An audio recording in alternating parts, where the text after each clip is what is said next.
saudara yang dikasihi Tuhan, bertemu kembali dengan saya Pendeta Seri Satya untuk bersama-sama kita belajar akan firman Tuhan dalam renungan harian Resort GKI Puruk Cahu pada hari ini 20 September 2022,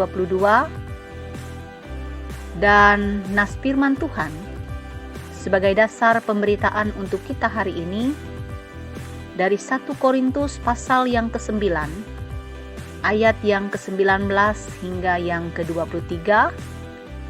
Namun sebelumnya mari kita bersatu di dalam doa. Ya Allah Bapa yang penuh kasih, kami mengucap syukur karena kebaikan dan kemurahan Tuhan. Waktu dan kesempatan Engkau berikan bagi kami.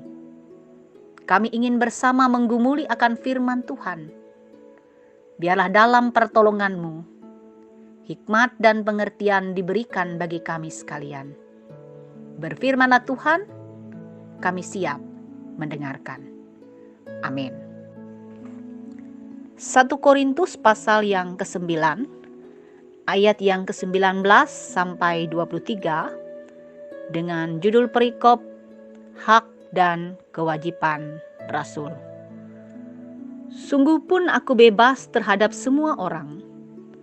Aku menjadikan diriku hamba dari semua orang, supaya aku boleh memenangkan sebanyak mungkin orang. Demikianlah bagi orang Yahudi, aku menjadi seperti orang Yahudi, supaya aku memenangkan orang-orang Yahudi. Bagi orang-orang yang hidup di bawah hukum Taurat, aku menjadi seperti orang yang hidup di bawah hukum Taurat, sekalipun aku sendiri tidak hidup di bawah hukum Taurat, supaya aku dapat memenangkan mereka yang hidup di bawah hukum Taurat.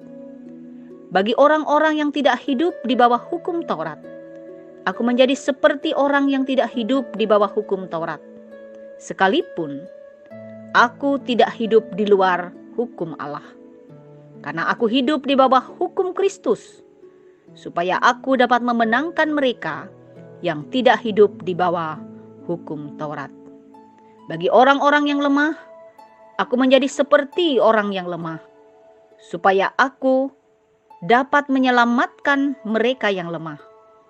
Bagi semua orang, aku telah menjadi segala-galanya, supaya aku sedapat mungkin memenangkan beberapa orang dari antara mereka.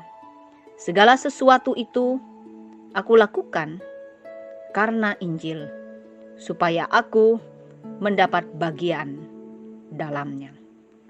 Amin. Saudaraku yang terkasih, dari nas ini kita bisa katakan bahwa Rasul Paulus bukan menghalalkan cara, melainkan menyesuaikan diri karena kasih yang ada di dalam firman Tuhan. Itu sebabnya ia menyatakan, ketika berada di antara orang Yahudi, ia seperti orang Yahudi. Ketika berada di antara orang yang hidup di bawah hukum Taurat, ia menjadi seperti orang yang hidup di bawah hukum Taurat.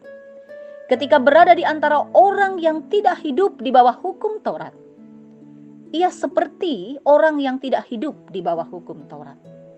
Bagi mereka yang lemah, ia seperti orang yang lemah. Karena itu saudaraku, pernyataan yang diungkapkan oleh Rasul Paulus ini, ia mengatakan seperti, menunjukkan ia tidak sama dengan mereka. Ia tetap memegang prinsip iman Kristen dan firman Allah yang telah ia terima. Tidak boleh menyesuaikan diri dengan hal-hal yang bersifat dosa. Dan hal ini kadangkala menjadi sebuah kegagalan dalam kita memahami ketika kita berada di tengah-tengah masyarakat, seperti yang dilakukan oleh Rasul Paulus. Apa yang dilakukan oleh Rasul Paulus ia katakan dalam ayat yang 19, supaya ia dapat memenangkan beberapa orang dan menyelamatkan mereka.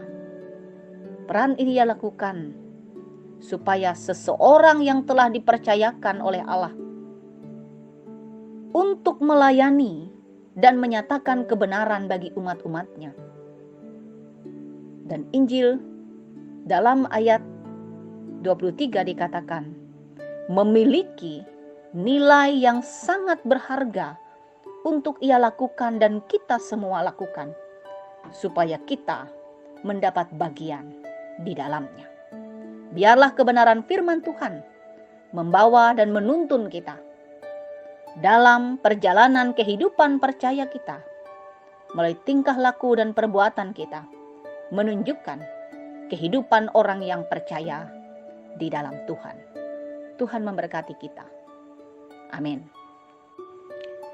Mari kita bersatu dalam doa.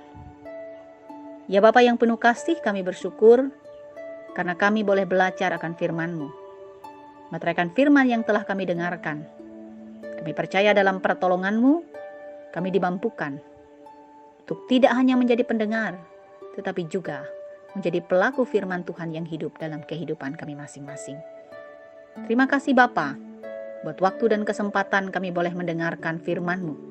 Bahkan dalam pertolongan Tuhan, biarlah setiap kami yang boleh mendengarkan renungan ini, dan juga bagi seluruh warga jemaat-Mu, dipelihara dan diberkati oleh Tuhan.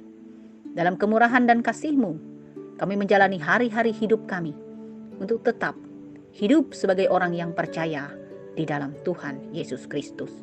Demikian pula Bapa, kami mau serahkan kehidupan jemaat-Mu yang ada di Gloria Sungai Lunuk. Tuhan tahu apa yang menjadi kehidupan dan pergumulan mereka. Tuhan ambil bagian dalam setiap keberadaan mereka. Kehidupan jemaat-Mu dalam setiap rumah tangga Kristen, bahkan juga dalam persekutuan dan pelayanan mereka. Biarlah semuanya diberkati di dalam Tuhan, sehingga jemaat-Mu bertumbuh menjadi jemaat yang hidup dan berkenan bagi Tuhan, dan membawa puji hormat akan nama-Mu. Kami percaya setiap hal yang boleh kami lakukan dan kerjakan ada di dalam pemeliharaan dan berkat-Mu. Karena itu kami serahkan seluruh kehidupan kami, bahkan sidang jemaat-Mu di berbagai tempat. Lawatan kasih dan pemeliharaan-Mu menyertai, memberkati kami. Ini doa kami. Kami serahkan doa kami dalam Yesus yang telah mengajar kami bersama berdoa. Demikian. Bapa kami yang ada di surga, dikuduskanlah nama-Mu, datanglah kerajaan-Mu. Jadilah kehendak-Mu di bumi seperti di surga. Berikanlah kami pada hari ini makanan kami yang secukupnya, dan ampunilah kami akan kesalahan kami, seperti kami juga mengampuni orang yang bersalah kepada kami. Dan janganlah bawa kami ke dalam pencobaan, tapi lepaskanlah kami daripada yang jahat, karena Engkau yang mempunyai kerajaan, kuasa dan kemuliaan sampai selama-lamanya. Amin. Tuhan Yesus memberkati. Tuhan memberkati engkau dan melindungi engkau. Tuhan menyinari engkau dengan wajah-Nya dan memberi engkau kasih karunia. Tuhan menghadapkan wajah-Nya kepadamu dan memberi engkau damai sejahtera. Amin.